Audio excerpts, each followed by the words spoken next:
오늘 본문의 말씀을 중심으로 해서요, 신앙에도 명품이 있다. 세상의 많은 물건들 가운데 사람들이 많은 것을 투자해서도 꼭 사고 싶은 명품들이 있습니다. 어느 사람은 그 명품을 사고 싶어가지고 개를 들고 그 명품을 사고 그리고 그걸 갚아나가느냐고 애쓰는 모습들도 있고요. 자기의 소중한 것을 다 포기하면서도 그 한 가지 명품을 소유하는 것이 사람들의 모습이에요. 우리 신앙 생활 속에서도 하나님이 보실 때 분명히 명품 신앙의 성도들이 있습니다. 아브라함과 같은 사람은요, 하나님이 그렇게 말씀을 해요. 아브라함아, 아브라함아 되었다. 내가 정말 나 사랑하는 거 이제 알았다. 그러면서 하나님이 굉장히 흡족해 하시면서 그 아브라함을 칭찬하시는 그 모습을 보게 돼요. 여러분, 다윗이라고 하는 사람도 내가 이새의 아들 다윗을 만나니 내 마음에 흡족하다. 하나님의 마음을 흡족하게 하는 그런 명품된 신앙을 가졌던 것을 보게 되죠. 여러분, 예수님께서도 칭찬하신 모습 속에 그 백부장이 가지고 있는 믿음을 칭찬하시면서 내가 이스라엘에서 이만한 믿음을 가진 사람을 만나보지 못했다. 그러면서 그를 칭찬하는 그런 아름다운 모습을 보게 돼요.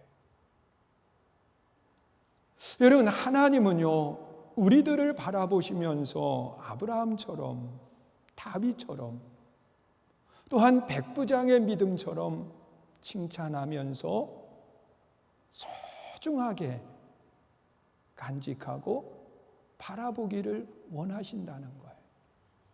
그래서 하나님이 우리를 만드실 때, 여러분, 하나님은 우리를 시시하게 만들지를 않았어요. 하나님이 보시기에 쉼이 좋도록 하나님의 형상대로 만드셨고요. 하나님이 사람을 만드신 뒤에 얼마나 좋으신지 그 입에 입맞춤을 하시면서 생기를 불어넣으시는 그런 모습을 우리가 보게 돼요. 그런데 우리는 내 스스로 나를 너무 낮게 평가하고 그리고 내 스스로 나는 아무것도 아닌 것처럼 생활할 때가 많이 있거든요. 여러분, 우리가 잘 알고 있는 이야기 가운데 안데르센 동화집에 보면 미운 오리 새끼 그거 많이 들었잖아요. 여러분, 고요한 그러한 마을에 한 농부가 있었는데요, 그 집에 오리를 키우고 있었어요. 그런데 그 오리가 알을 낳고서는 그리고 그것을 품고 있는데 그 농부가 백조가 낳은 알을 가져다가 거기에 집어넣은 거예요. 그래서 시간이 되어서 이제 부화를 해가지고 태어났는데 다른 오리와 다른 모습을 가지고 있는 거예요. 백조가 말이에요. 그러니까 다른 오리들이 그 백조를 보면서 다르니까 미워하고 따돌리고 그러면서 이제 성장을 해가는 거죠. 그러니 백조는 많은 상처 속에 성장을 해요. 다른 것 때문에. 그러다가 이제 날이 지나고 그곳에 그 연못에 백조들이 찾아오게 되는데 그 백조의 우아한 모습을 바라보면서 이 외톨이로 성장한 그가 나도 저 백조처럼 날고 싶다. 우아한 모습으로. 그러면서 그 날개를 펴서 나르는데 정말 백조와 같이 자기가 나르는 거예요. 우아하게 말이에요. 그러면서 그 물에 비춰진 자기를 보니까 미운 오리 새끼인 내가 백조였던 거지. 여러분, 우리는 세상의 삶을 살아가면서 여러분, 때로는 세상 사람들이 꼭 그렇게 예수 믿어야 되느냐, 그러면서 때로는 믿는 우리들을 외톨이로 만들어 놓고 그리고 힘들게 하는 거예요. 여러분, 코로나19라고 하는 이 사태 속에서 우리 한번 생각해 보세요. 교회 예배 드리는 거 다른 사람들이요 꼭 그렇게 해야 되느냐는 거예요. 자, 이런 이야기를 들을 때 우리는 참 마음에 힘듭니다. 어렵습니다.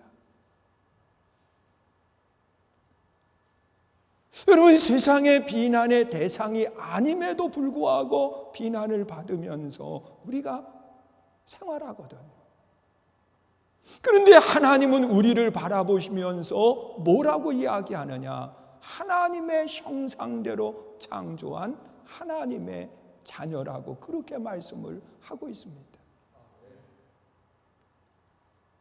여러분, 하나님의 자녀된 우리가 세상의 모습 속에서 세상 사람들과 똑같이 살면 안 된다는 거예요. 하나님이 보실 때 정말 소중히 간직하고 싶은 명품의 신앙생활을 해야 하나님이 기뻐하신다는 거예요. 믿으세요? 그런데 그 명품의 신앙생활을 하려고 하면 어떻게 해야 될까? 오늘 본문에서 솔로몬은 그렇게 이야기합니다. 선택을 잘해야 된다. 여러분, 바른 선택을 해야 된다는 거예요. 내 앞에 은금이 놓여 있을 수 있고, 그리고 또 한쪽에는 하나님의 은총이 놓여 있다는 거예요. 그런데 어느 것을 선택하느냐에 따라서 내 삶의 명품 신앙의 삶이 될 수도 있고, 그리고 세상의 조롱거리의 삶이 될 수도 있다는 겁니다. 선택에 따라서입니다. 여러분, 은금을 선택하면 당장은 유익돼 보여요. 좋아 보여요. 그런데 하나님 앞에 아름다운 모습은 아니라는 거예요. 하나님의 은총을 선택하면 당장은 손해가 되는 것 같아요. 그러나 그것이 내 인생의 놀라운 복이 되고, 그리고 하나님이 세워주시는 아름다운 역사가 일어난다는 거예요. 그래서 우리는 이 선택을 할 때 어떤 모습을 가지고 선택을 해야 될지 한번 생각해 보세요. 오늘 본문 1절에 보면 그렇게 말씀을 해요. 우리 한번 1절 읽습니다. 시작. 많은 재물보다 명예를 택할 것이요, 은이나 금보다 은총을 더욱 택할 것이라. 여러분, 다른 말로 표현한다고 하면 하나님의 영광, 하나님의 기쁨이 되는 아름다운 신앙의 삶을 이야기하는 겁니다. 여러분, 명품은요, 내가 행복한 것이 아니라, 내가 좋은 것이 아니라 주인이 좋아야 되는 거예요. 여러분, 생각해 보세요. 여러분, 명품을 위해서 주인이 자기의 모든 것을 내어 놓는 그런 어리석은 모습은 없어요. 명품이 주인을 빛내게 해야지, 주인이 명품을 빛내게 하는 것은 아니거든요. 좋은 걸 들고 다니므로 내가 돋보여야지, 좋은 걸 들고 다니면서 나는 초라해 보이고 그 들고 다니는 명품만 빛이 난다고 하면 그것이 과연 명품의 아름다운 모습이 되느냐는 거예요. 여러분, 그런데 우리가 살아가는 세상을 보면 꼭 그래요. 여러분, 많은 돈을 투자해서 명품 백을 하나 샀어요. 남들이 부러워하는 백을 샀어요. 그래서 자랑 삼아서 딱 들고서는 사람들이 바라보라고 많이 흔들고 지나가는데 세상에 비가 쏟아지네. 그러면 나는 비에 흠뻑 젖어도 뭐만 안 젖이게 만들어요. 명품만 그냥 품고서는 젖지 않게 만들려고 하는 거예요. 주인공이 누구냐? 내가 아니라 명품이 되어버렸어. 나는 온데간데 없고 명품만 드러나 있는 거예요. 여러분, 우리가 예수를 믿는 아름다운 신앙의 모습은 뭐냐? 나로 인해서 하나님이 영광을 받으셔야 되는 거예요. 여러분, 나 때문에 하나님이 드러나야 돼요. 여러분, 예수님이 백부장의 믿음을 왜 칭찬하셨나요? 백부장 때문에 예수님이 드러나는 거예요. 예수님, 우리 집까지 오실 것 없습니다. 나도 내 밑에 부하가 있는데 내가 오라고 하면 옵니다. 예수님이 말씀만 하시면 내 하인이 어디에 있느냐가 중요하지 않고 내 하인의 병이 나을 수 있습니다. 누구를 드러낸 겁니까? 나를 드러낸 것이 아니라 예수님을 가장 높이 드러내놓는 그런 모습을 보여줘요. 여러분, 우리가 신앙생활을 하는 것은 내가 드러나기 위해서 신앙생활하는 것 아니에요. 여러분, 내가 드러나려다 보니까 하나님의 영광이 가리워지고 내가 드러나려고 하다 보니까 하나님께서 내려올 수밖에 없는 모습을 갖게 되는 거예요. 우리는 예수를 믿으면서 하나님이 빛이 나는 아름다운 믿음의 성도 될 수 있기를 주의 이름으로 축원합니다. 여러분, 요셉이라고 하는 사람의 모습을 보세요. 이 요셉은 태어나면서부터 아버지의 사랑을 받고 태어납니다. 야곱에게 그 4명의 당시에 아내가 있었어요. 그 당시에는 그게 허락이 됐습니다. 그런데 이 야곱이 제일 사랑한 아내는 누구냐고 하면 라헬이라고 하는 여인인데 이 라헬이 아이가 없었어요. 야곱의 다른 10명의 자녀가 있었지만 라헬을 통해서는 아이를 낳지 못했어요. 그런데 이 라헬이 어느 날 임신을 하고 그리고 아들을 낳았는데 그가 요셉입니다. 그러니 사랑하는 아내가 낳은 아이이기 때문에 더 마음이 가고 그에게 채색 옷을 입히고 그리고 그를 사랑했어요. 그런데 성장해 가면서 이 요셉은 형들의 미움을 받으면서 성장해 갑니다. 그런데 요셉이 어느 날 꿈을 꾸었다고 이야기하면서 형들이 저라는 꿈을 꾼 거예요. 그러니 더더욱 미워하게 되죠. 또다시 꿈을 꾸었다고 이야기하면서 해와 달과 11별이 절을 했다는 거예요. 부모까지도 절을 하느냐고 더더욱 미워하게 돼요. 그래서 그를 죽이려고 하다가 이방 나라의 종으로 팔아버리는데 요셉은 종으로 팔려가서 내가 살기 위해서 발버둥 치지 않아요.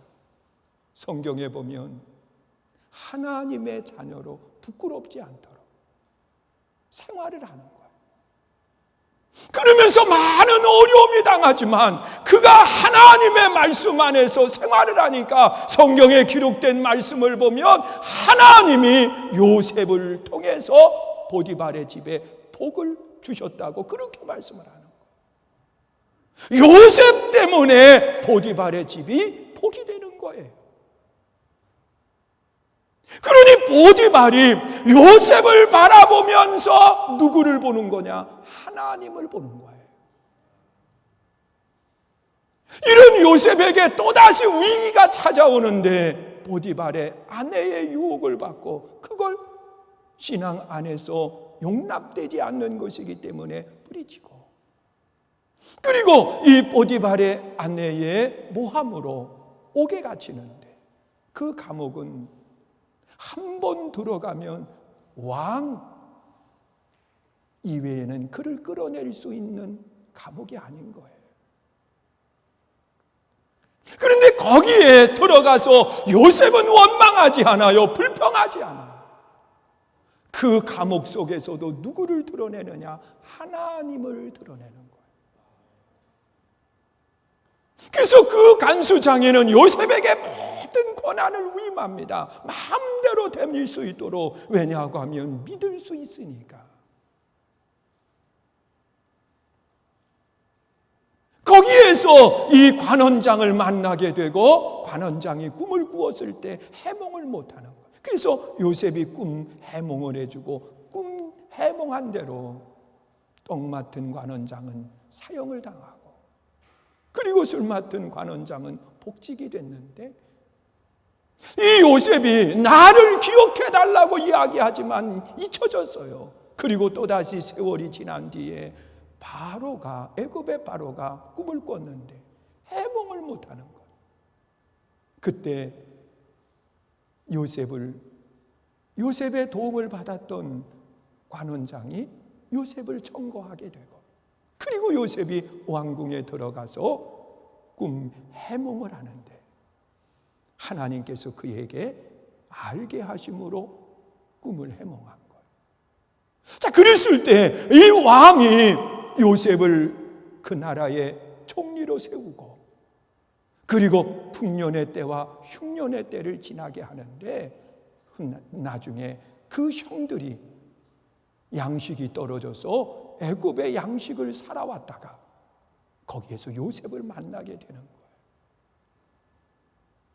그리고 이 형제들이 요셉이 자신들이 팔았던 동생 요셉인 줄을 모르고 그 앞에 절을 합니다. 이런 요셉 앞에 형들을 요셉은요, 어려움을 주지 않아요. 도리어 나중에 그 형제들이 요셉이 자기를 죽일까 두려워할 때 요셉이 하는 이야기를 보세요. 형, 두려워하지 마요. 하나님이 오늘을 있게 하기 위해서 형들의 손을 빌려서 이방 나라에 팔았고, 그리고 하나님이 나를 오늘 세워주셨다는 거예요. 그러면서 그는 그 고난과 어려움 속에 불평하지 않고 믿음을 지켜가면서 마지막 잘 되었을 때도 누구만 드러내느냐? 철저하게 하나님만 드러내는 아름다운 신앙의 모습을 갖고 생활을 하는 거예요. 사랑하는 성도 여러분, 명품은 자신이 드러나는 것이 아니라 주인을 행복하게 하는 거예요. 믿으십니까? 오늘 여러분들이 신앙생활하면서 내가 행복한 사람이 아니라 하나님을 행복하게 하는, 하나님을 기쁘시게 하는 믿음의 아름다운 삶이 될 수 있기를 주의 이름으로 축원합니다. 여러분, 하나님을 드러내면 하나님은 그냥 여러분들을 위험 속에 방치하느냐? 아니라는 거예요. 내가 좀 힘들어도 그를 품어주는 거예요. 여러분, 우리가 어려운 시대 속에 나를 생각하면 하나님의 성전과 조금 멀어질 수밖에 없는 그런 환경 속에 우리가 처해 있습니다. 이럴 때 더더욱 우리는 누구를 드러내야 되느냐? 하나님을 드러내는 아름다운 신앙의 삶이 될 수 있기를 주의 이름으로 축원합니다. 여러분, 주인을 기쁘시게 할 때 주인 되시는 하나님은 우리 삶을 붙들어 주시는 거예요. 그러나 반대로 명품인 자신이 스스로 세우려고 할 때 그는 세울 수 없고 도리어 무너질 수밖에 없다는 거예요. 그리고 두 번째로 명품 신앙, 그 신앙은 어떤 신앙일까? 오늘 본문 9절에 보면 그렇게 말씀을 해요. 우리 9절 말씀 우리 함께 보시지요. 읽습니다. 시작. 선한 눈을 가진 자는 복을 받으리니 이는 양식을 가난한 자에게 줍니다. 여러분, 선한 눈을 가진 사람이 하나님 앞에 귀한 성도가 될 수 있다는 거예요. 여러분, 눈이라고 하는 것은 나를 보기 전에 다른 사람을 보는 겁니다. 그런데 다른 사람을 볼 때에 저 사람이 내가 이용할 사람이라고 하는 생각을 가지고 상대를 보는 것이 아니라 선한 눈을 가지고 바라보면 고난당하는 이웃이 보여요. 아픔 속에 있는 사람들이 보여요. 가슴에 고통을 가지고 있는 이들이 보이는 거예요. 그것이 선한 눈을 가지고 있는 사람의 모습인 거예요. 여러분, 우리가 세상을 살아가면서 상대를 바라볼 때에 저 사람을 내가 어떻게 이용해서 내게 유익을 가져올 수 있을까? 이런 눈으로 상대를 바라본다고 하면 그는 절대로 인정받을 수 없어요. 여러분, 내가 손해가 된다 할지라도 상대의 어려움을 보듬어주고 그리고 이 고난 속에 함께 갈 수 있는 아름다운 모습이 될 수 있어야 된다는 거예요. 여러분, 우리는 시기적으로 다 힘들어요. 어려워요. 이런 어려울 때 우리는 선한 눈을 가지고 상대를 바라볼 수 있어야 돼요. 내가 어떻게 저 사람의 손을 잡아줄 수 있을까? 내가 어떻게 저 사람하고 함께 눈물을 흘리면서 기도해 줄 수 있을까? 여러분, 이런 때일수록 우리는 선한 눈을 가지고 상대를 바라보면서 함께 가는 아름다운 모습이 있어야 돼요. 여러분, 성경에 보면 욥바에 다비다라고 하는 여인이 있었습니다. 이 다비다라고 하는 여인은 부자가 아니에요. 성경에 나타나 있는 말씀을 보면 가족이 많이 있는 가족도 아니에요. 그가 이런 어려운 환경 속에 생활을 하지만 그는 상대를 바라보면서 선한 눈을 가지고 바라봤어요. 그래서 나보다 더 어려운 사람을 위해서 내가 할 수 있는 일이 뭐가 있을까? 그러다가 그가 생각해낸 것이 뭐냐고 하면 그에게는 바느질을 잘하는 그런 바느질 솜씨가 있었던 것 같아요. 그래서 그 바느질을 하는 그 솜씨를 가지고 내 집에 있는 천들을 가지고 옷을 만들어 어려움 속에 있는 사람들에게 입히고 나누기 시작을 했어요. 심지어 성경에 나타나 있는 말씀을 보면 겉옷뿐만 아니라 속옷까지도 만들어서, 왜? 어려운 사람들이니까 그것을 나누면서 함께 생활을 한 거예요. 그런데 이 여인이 그것만 나누었겠어요? 여러분, 어려움 속에 있는 사람들에게 내가 먹을 양식이지만 나누어서 함께 음식도 나누었을 거예요. 그런데 이 여인이 그런 사랑을 베풀었음에도 병이 들어서 죽게 된 거예요. 이 병이 들어 죽고 난 뒤에 가족이 많지 않잖아요. 가족이 없잖아요. 그러니까 주변에 있는 사람들이 이 죽은 다비다를 장례 치루어야 되는데 차마 이 여인을 묻을 수가 없는 거예요. 왜 받은 사랑이 너무 큰데 내가 뭔가 이 여인에게 해주고 싶은데 할 수 있는 게 아무것도 없는 거예요. 그래서 이 여인을 다락에 뉘어놓고서는 누구를 찾아오느냐? 하나님의 사람 베드로를 찾아온 거예요. 그리고 베드로를 어디로 모시느냐고 하면 다비다가 죽어있는 그 다락으로 모시고 가서는 그 다비다를 위해서 눈물을 흘리면서 이 여인들이 이야기를 하는 거예요.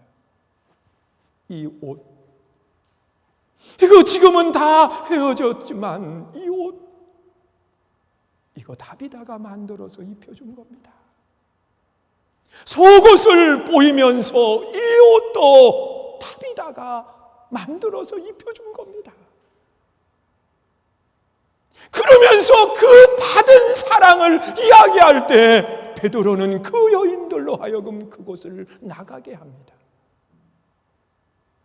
그리고 다비다를 바라보면서 외쳤어요. 다비다야, 일어나라! 다비다야, 일어나라! 죽은 다비다가 그 자리에서 일어나는 역사가 나타났어요. 여러분, 나도 힘들지만 다비다는요, 고난당하는 사람들이 내 눈에 비춰진 거예요. 여러분, 우리는 사람을 어떤 눈으로 바라보고 있나요? 솔로몬은 선한 눈을 가지고 상대를 보라고 말씀을 하고 있습니다. 내가 어떻게 도울까? 내가 어떻게 이 고난의 시기 속에 함께 나아갈 수 있을까? 이런 선한 눈을 가지고 바라볼 때 우리는 그 안에서 놀라운 일들을 이루어낼 수가 있습니다. 사랑하는 성도 여러분, 명품 성도는요, 하나님을 영화롭게 할 뿐만 아니라 함께하는 사람을 행복하게 만들어요. 선한 눈을 가지고 보는 거예요. 그리고 또한 마지막으로 이 명품 성도의 신앙은 나를 보는 거예요. 내 자신을 봅니다.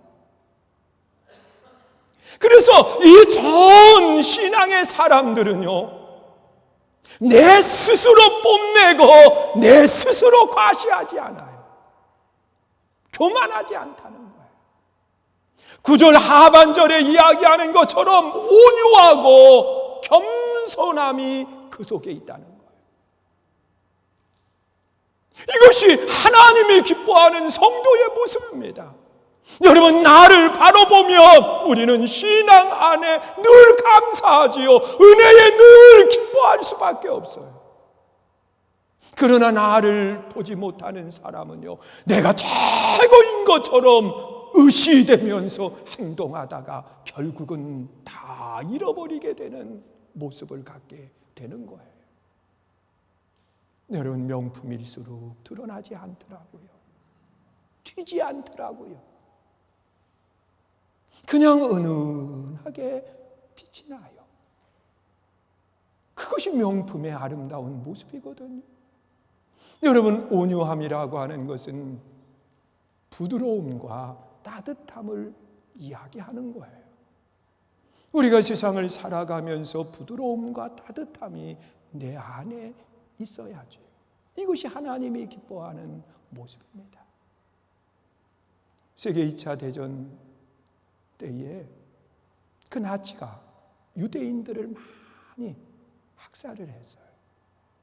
그런데 프랑스의 어느 마을, 아주 조그마한 마을에 살고 있었던 유대인들은 죽음을 당하지 않은 거예요. 그래서 어떻게 그들이 보호를 받을 수 있었느냐고 하면 그 마을에 함께 살았던 사람들이요, 그 나치의 학살 속에서 유대인들을 감추어 준 거예요. 몰래 숨겨준 거예요. 자기의 그 위험을 무릅쓰고 그들을 살려줬어요. 나중에 그들이 전쟁이 끝나고 난 뒤에 어떻게 우리들을 어려움 속에도 살려줄 수 있었느냐고 이야기할 때 그들은 그런 고백을 했어요. 우리 마을에 교회가 있는데요, 그 교회에서 늘 하나님의 말씀을 듣는 가운데 하나님의 백성으로서의 자긍심을 가지고 생활을 해야 됩니다. 하나님의 백성으로서의 자긍심을 가지고 생활을 해야 됩니다. 그러면서 하나님의 말씀을 들으면서 정말 하나님의 백성으로서 무엇을 할까 생각을 합니다. 어려움 속에 있는 그들을 보호하고 지켜주는 일을 했다는 거예요. 사랑하는 성도 여러분, 하나님은 여러분들을 하나님의 형상대로 지은 최고의 사람이에요. 명품이에요. 여러분, 내 스스로 나를 가치 없는 모습으로 바꾸지 마요. 내가 최고의 신앙의 사람이 될 수 있도록 나를 만드신 하나님을 영화롭게 하는 거예요. 우리가 기도할 주기도문 할 때 하늘에 계신 아버지요, 이름이 거룩히 여김을 받으시오며 그러잖아요. 하나님이 거룩하게 될 수 있도록 우리가 하나님을 높이는 신앙, 또한 선한 눈을 가지고 어려움과 고난 속에 있는 이웃이 보여지는 아름다운 신앙, 그리고 내 자신을 바로 보고 교만하지 않고 늘 온유함과 겸손함을 잃어버리지 않는 그런 명품 성도들이 될 수 있기를 주의 이름으로 축원합니다. 이 시간 우리 함께 찬양하고요, 기도하기 원합니다. 하나님 앞에 명품 신앙인이 되게 해주시옵소서. 나와 함께하는 사람들로부터 인정을 받을 수 있는 명품 신앙의 삶이 되게 해주세요. 내 스스로 나를 교만에 빠지지 않고 늘 겸손함을 잃어버리지 않는 삶이 되게 해달라고 우리가 이 시간 함께 찬양, 함께 기도합니다. 나 주님의 기쁨 되기 원하네. 함께 찬양합니다.